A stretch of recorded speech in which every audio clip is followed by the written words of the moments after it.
Hi, it's Hazel, and welcome to my channel, Hazel and Aka Design. We are going to jump right into the latest installment of the saga of the Purple Journals. And what I'm hoping to do today, not hoping to, I will do today, is create some fabric flips. So I've sort of gathered up a number of pieces of fabric. And I can maybe just talk a bit about what I have here before we actually get to it. This is something fairly sheer that I salvaged from a dress maybe a year or two ago, a thrifted dress. This is part of a tea towel. I don't know where this came from, probably just a grab bag of thrifted fabrics. And of course it has a lot more in it besides just purples, but you know, hey, I can be flexible. Now you can see that it's, you know, the full width salvage to salvage. So I'll see how this goes. It could be that this would be smarter to use, you know, cut it in half or tear it in half and use it in fabric ruffles instead. So we'll just set that aside. And likewise, this is a piece of beautiful fabric that came in a birthday envelope from my buddy Teresa. She had sent two of these, and I'm going to use the other one as a journal tie. So same scenario here. I could easily rip this lengthwise and get two ruffles out of it. So we'll see how that goes.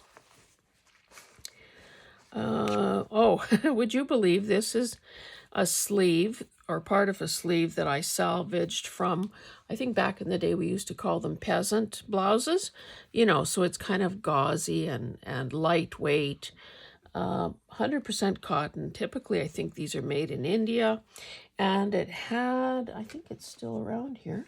Oh yeah, here's the top of the sleeve.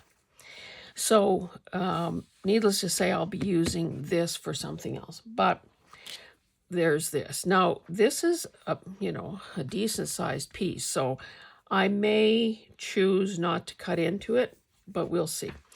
Again, I'm trying not to be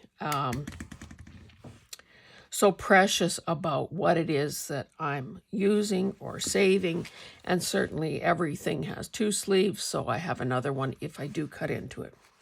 Now, there are a number of these in different sizes and configurations that I got from my buddy Carol from Crinkled Path. Thanks, Carol. Now, some of the pieces, you can see that, like, they were all sort of, I don't know if she still does it, but she was selling sort of groupings of fabric pieces, like so. So some of them I've obviously ripped up and used, I think, to make ruffles. Yeah, so this would have been, anyway, I think that's it for those. So obviously a lot of good stuff to use there as well. Now this, don't ask me where this came from, but it is, for those of you old enough to remember, this is Fortrell. And this stuff should actually be in a museum somewhere. It is pretty awful stuff. I mean, obviously a huge pop of color, but it was a miserable thing to actually wear because it's synthetic, it doesn't breathe, it was hot and just kind of not the greatest thing in the world. However, wouldn't it be good to use this up and say amen to that? You've seen this before.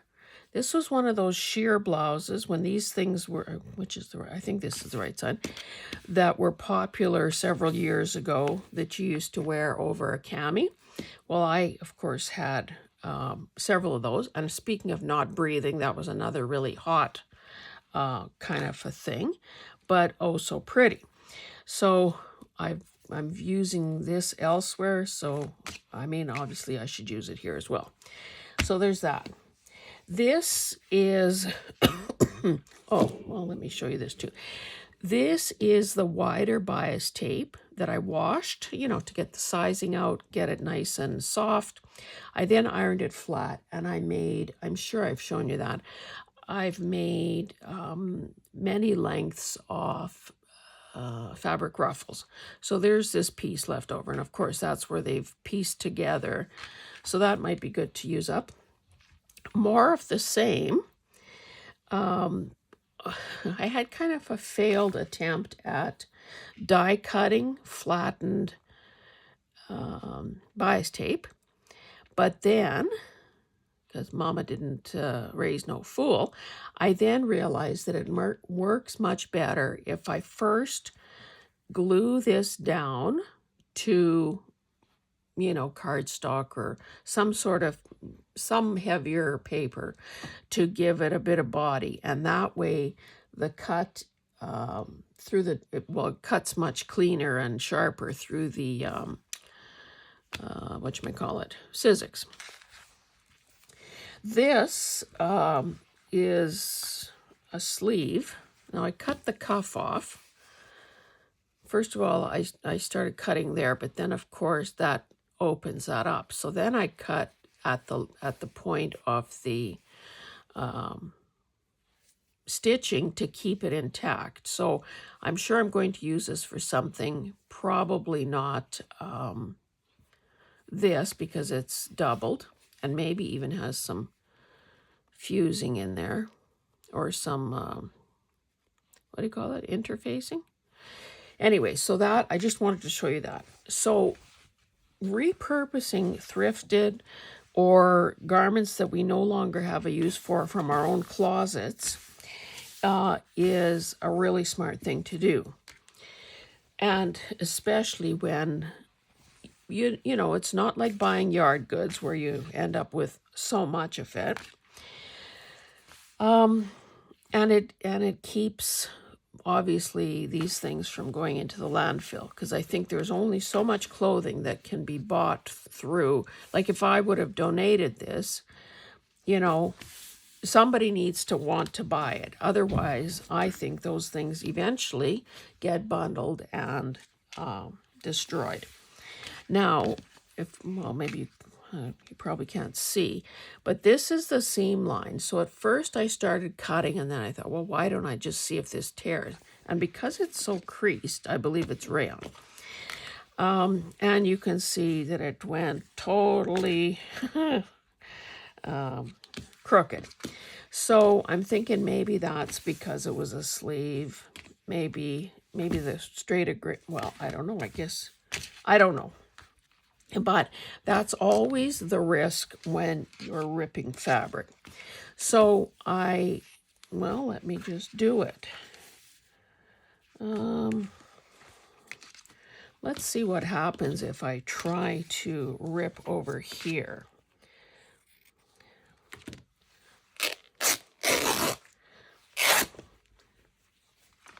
I'll put that aside.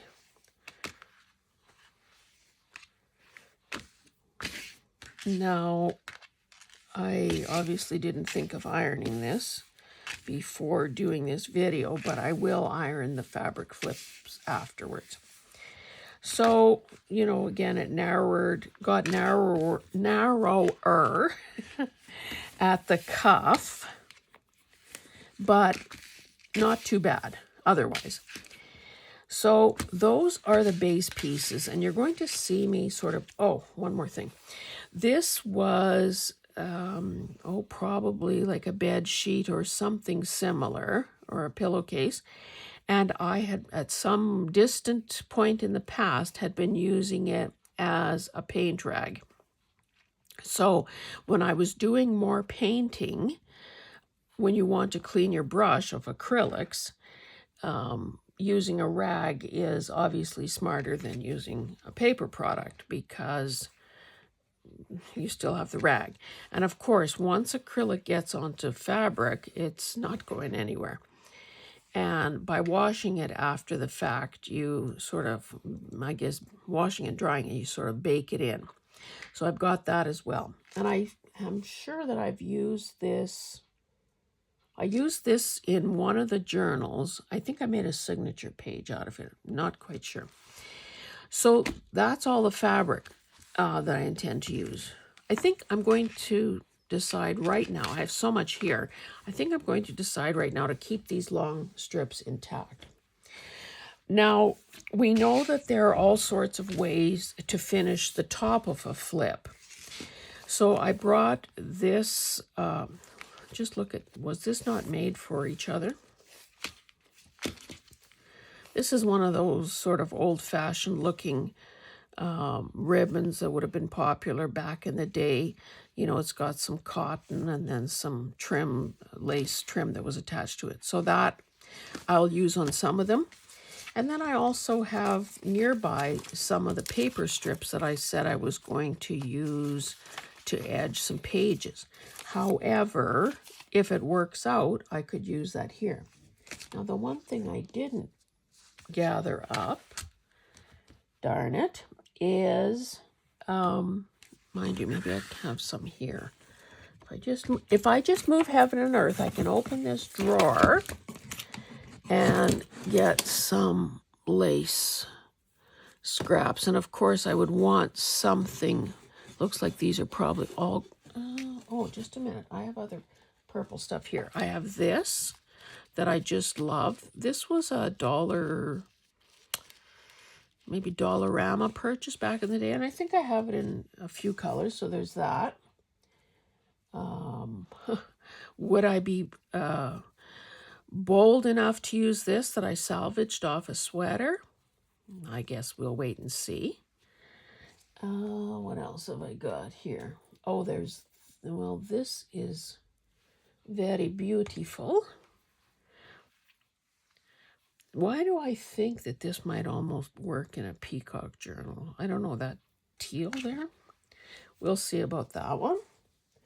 Oh, I have this, but this is also a thrifted thing.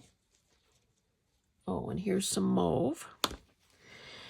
This is rather thick. So we'll see. We'll keep it nearby. I don't know what else that could be used. Here's a scrap.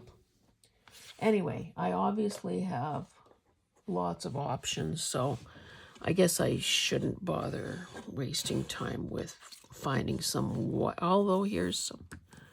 Let's keep that out in case we want to emphasize the white. Again, typically we don't want to go too, well, I shouldn't say, maybe we do want to go wide. Not that wide, that's pocket wide. We could go like so, though. Like so, though. This is a cottony thing. Oh, I have a lot of that. But maybe I'd keep that for something else. Oh, this is elastic. We could use that. Okay. We better get going here because I could spend the whole video just showing you stuff and not actually create anything.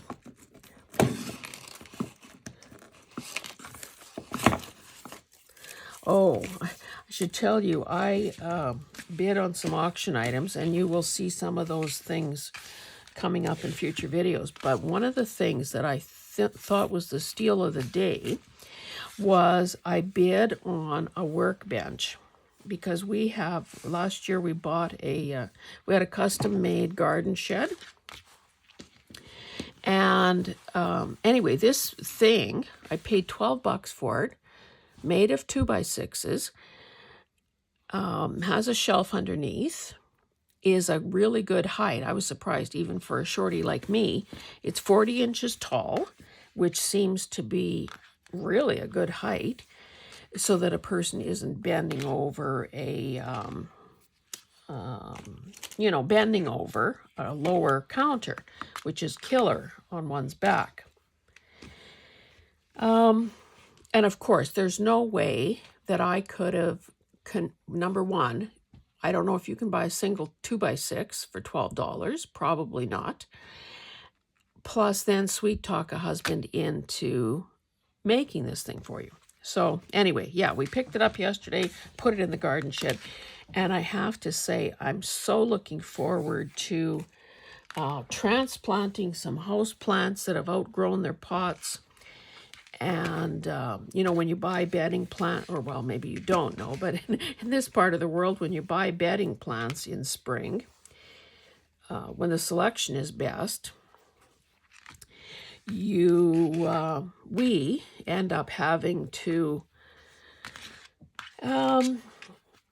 you know, drag them in and out of the garage or some warmer place until the danger of frost is over. And in our neck of the woods, that is like usually the May long weekend. And I don't know what the equivalent of that would be in the States. In Canada, it's Victoria Day. So it was, you know, a stat holiday in honor of Queen Victoria. So that is typically the third Monday, I guess, of the month. So late May. Now I'm just kind of getting a few. Okay, so there are different ways to do this. Sometimes people choose to have sort of tiers.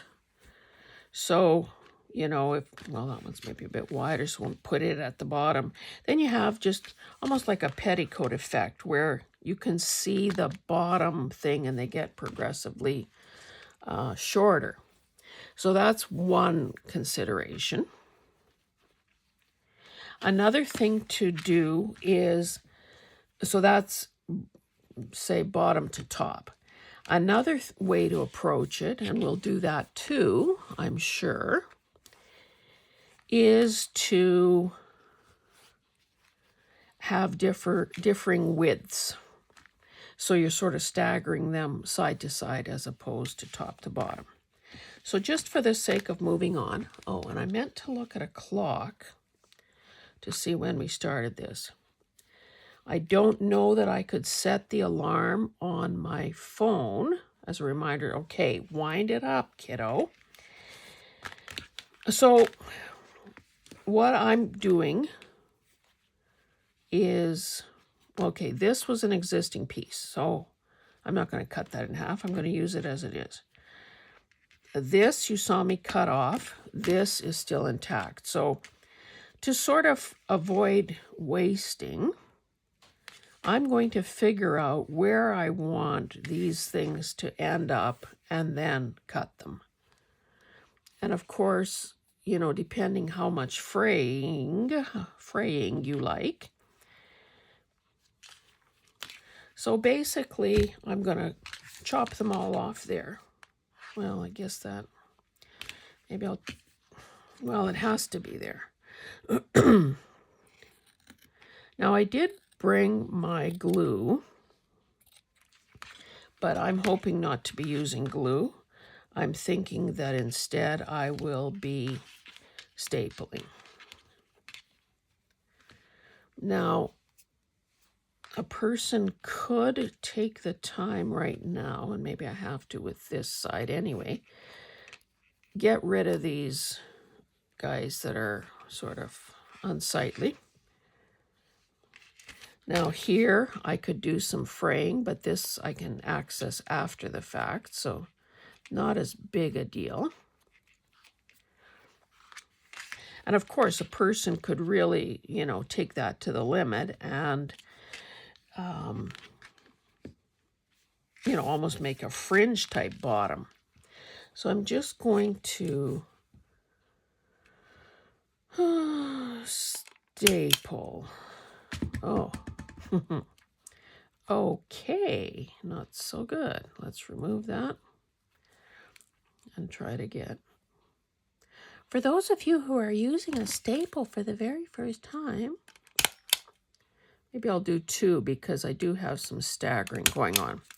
Now I've done it fairly close to the top so that if I want to do this, you know, this is fairly wide, but if I had something narrower, I would still be able to. Oh, I guess I will need my glue to glue this down. So let's would be better? What would be better? Maybe we'll let that start flowing. So while the glue is working its way down, let's do another one. This is a fairly large piece, but you can see that there's a corner missing. And then I have this. So maybe let's do this one as a more staggered, different widths. So I will do that. And that way I still have that nice big piece if I want to do something a little more substantial with it.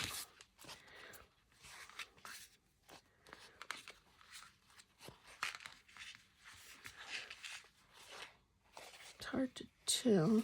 Well, this is the more vibrant side.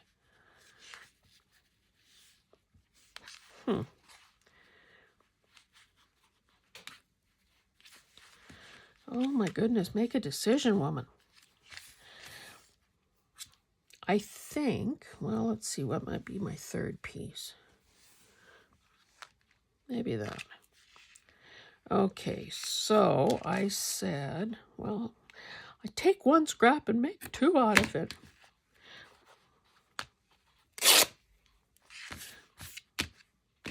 And of course, you can pick strings from now, or threads from now until the cows come home, but we'll try to just keep moving ahead here. So I'm going to use a left justified margin and have all of these going to the left, or originating at the left.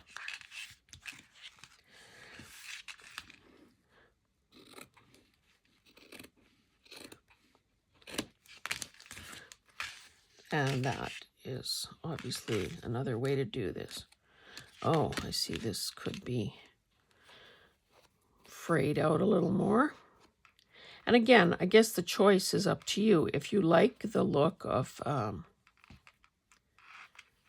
the uneven fringy effect, then at least once you have a nice straight line, you could cut the fringe off. Of course, this doesn't want to cooperate on video.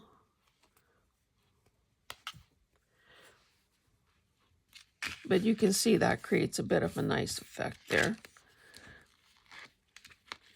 So what might we want on this? Oh, I guess I should do this while the glue is.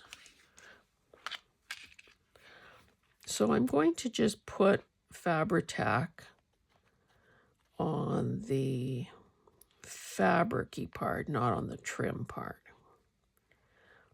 And I'm not going overboard because really, where is this going to go? It's not going anywhere.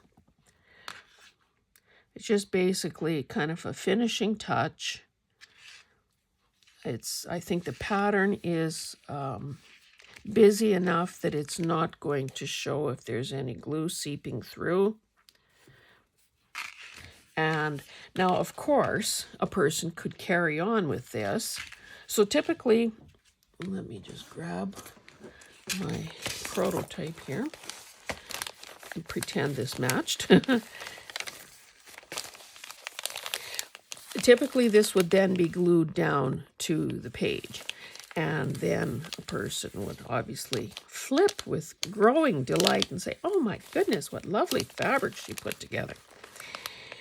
So there are ways, of course, to further embellish this. I could sew a sequin or a button or something onto there. I could dangle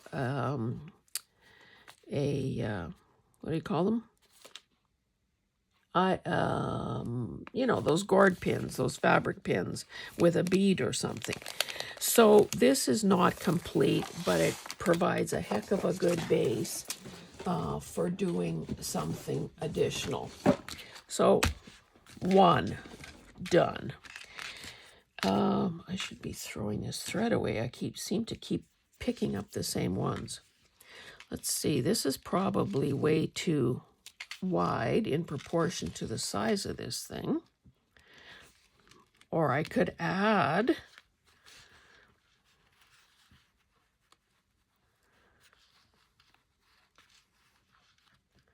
Why don't I do that? Let's cut this at the 3 blossom mark.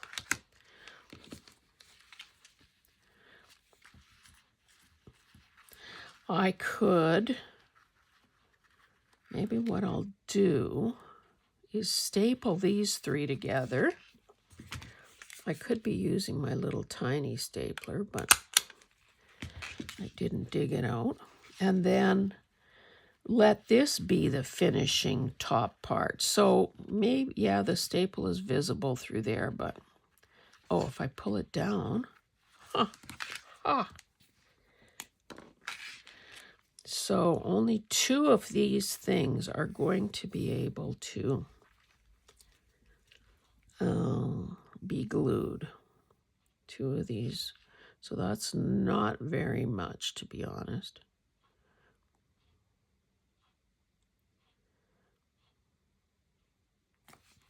We'll see. Maybe I'll sneak a bit more underneath there once I cover the staple. Oh, I could probably add, or the other thing I could do without breaking my needle is stitching right across. Maybe I'd rather keep it in the look intact. Just add a bit of glue to 2 more of these, and I think that will be plenty to hold this in place. So we'll call that one done. Okay, let's use something different this time. Oh, that's the cuff. Because this is a big piece, and I promised you that I would iron this after the fact. I think oh, see, it doesn't want to tear that way. Or maybe I'm just weak and puny. I think I've told you in past videos that my husband is one of those guys that doesn't wear t-shirts, sweatshirts, hoodies, golf shirts, anything like that. It's always a collared shirt. So do you have any idea how much ironing I do? So I was trying to get caught up with the ironing, but of course, I know my priorities. I was doing crafty ironing first yesterday, but of course didn't know I was going to be doing this. I'll probably trim this after I've made my other choices. Anyway, so heck of a lot of shirts that needed ironing. Let's just say that. Now this has black in the background as well, and some green. That might be a nice combo. But do we want to lighten it up a bit too with, you know what? I don't think we do.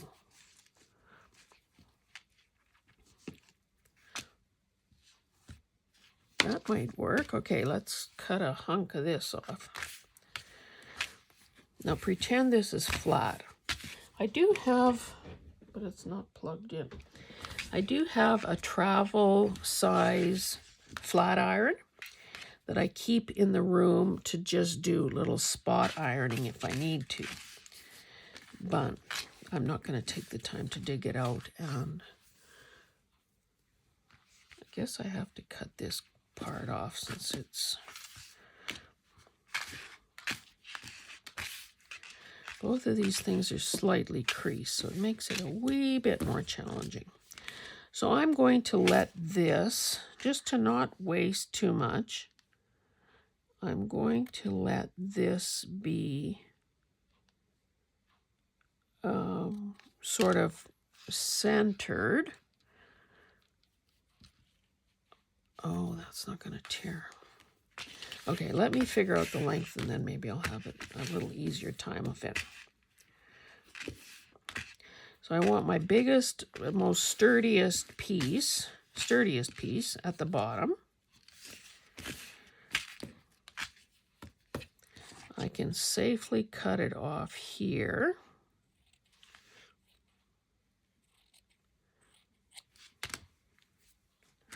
Because, you know, we are using scraps, but we still want our scraps to we want to use the right scrap or the right size scrap for a particular project.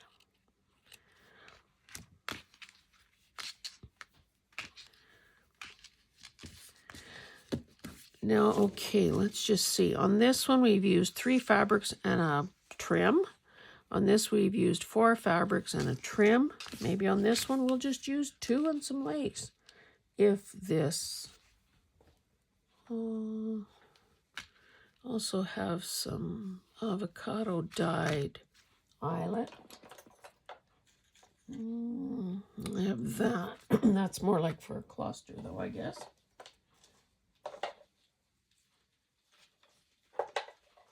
Sorry, I'm just digging through some of the other things that I have beside me here.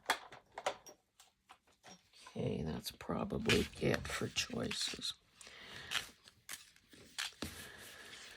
Let's see what this looks like.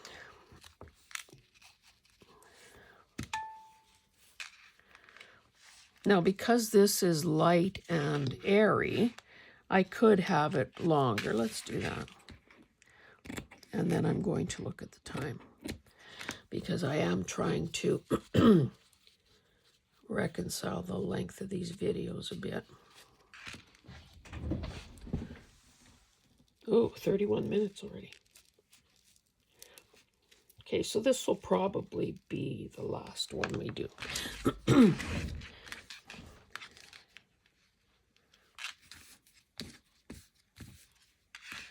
It annoys me that this is so creased. Let me straighten out this edge a bit. Hopefully it'll tear. I'm going to be reckless and throw this away, although it is kind of cool for a snippet.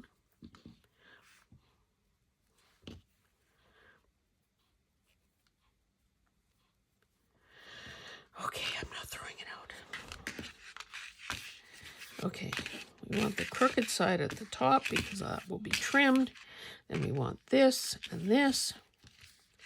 Now, I think what I'll do is sort of, maybe will it work to do this? Sort of chew up the bottom of this so it's not just a cut edge. Okay, happy with that.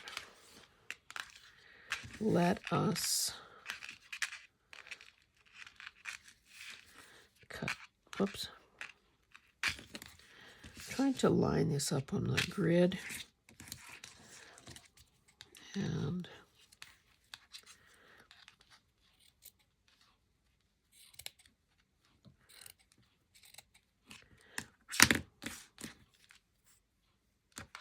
more snippet material.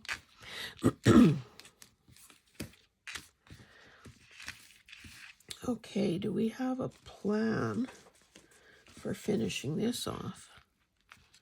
Ooh. Ooh, I think that will be good. Now, I'm not, okay, pretend this is all attached to each other. I'm not going to do that till I can run this, until I iron it, because I'm sure that with the lace and this felty stuff, that the iron would just melt it. So you will have to use your vivid imaginations.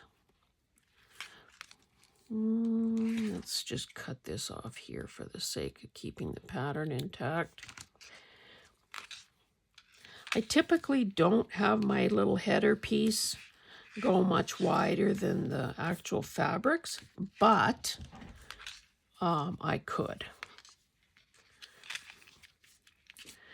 Okay, so let's see what we have wrought today. And again, I'm repeating myself, but this is not the end of the decorating process. So expect, since I have all this mess out here, I will continue to, maybe I'm going to do a light colored one. Expect that I will keep working on this, and my goodness, I have to get better at posting stuff. either in my coffee shop gallery, not either, my coffee shop gallery, my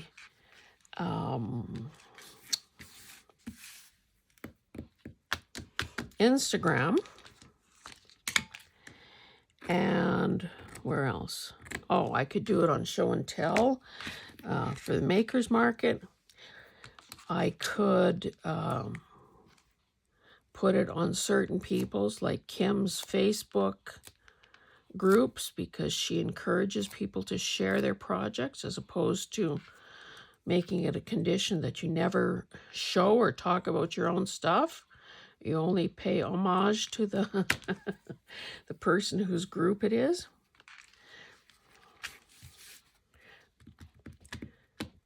Do you see how I didn't stop working? Because this is addictive. Maybe this needs to go here.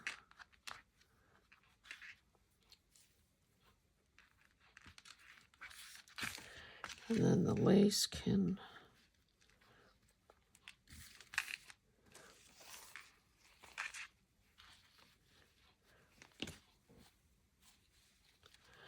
Anyway. Yeah. And I think that when a person is just doing this instead of explaining and talking, you know, decision-making process and rationalization and all of that, these can really be fast. So, well, let's count that as 4. So hopefully you can have a good idea of those. I will iron the pieces that need ironing, and I will continue to embellish these before I post them on all of those places. The best bet, of course, to see those kinds of things is to subscribe, particularly to the coffee page, because then you get notifications. And, oh, I just want to end with a little bit of a cliffhanger. This is going to appear on Wednesday.